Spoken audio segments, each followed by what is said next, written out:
Election Day is 10 days away. Our Alexandra Cohen-Yards got a behind-the-scenes look, at what candidates are doing here in the final days of campaigning.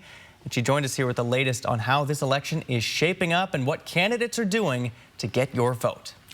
Jordan, as of yesterday, nearly 120,000 ballots had been returned in Spokane County. That's just over 31% of registered voters. With just 10 days to go before Election Day, candidates are making their final push to get your vote on November 5th. Today, I joined the campaigns for the 5th District congressional race as they knocked on doors in Spokane. Here's how that process looked.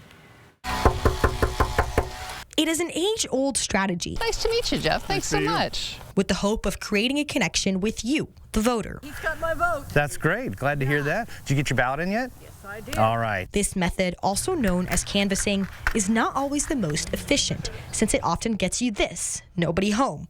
But candidates tell me it can be the most effective. Really respond to an in-person connection with somebody, especially if it's somebody local, somebody who's a neighbor. Although this method might seem random, it is actually very directed.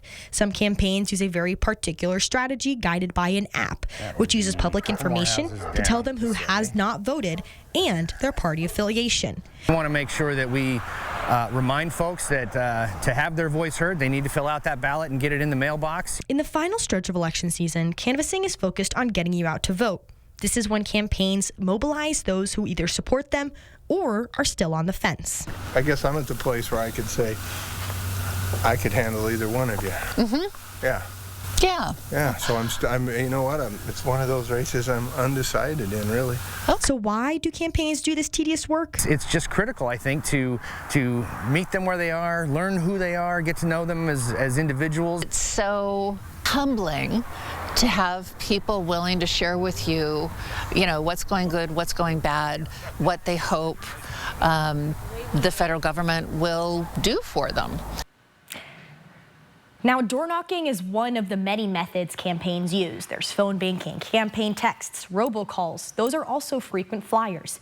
And one way to get off the list of people targeted for all of these is simply by voting. Remember, your ballot has to be returned to a ballot drop box by 8 p.m. on Election Day, which is November 5th. Live in studio, Alexandra Cohen-Yards, 4 News Now. A great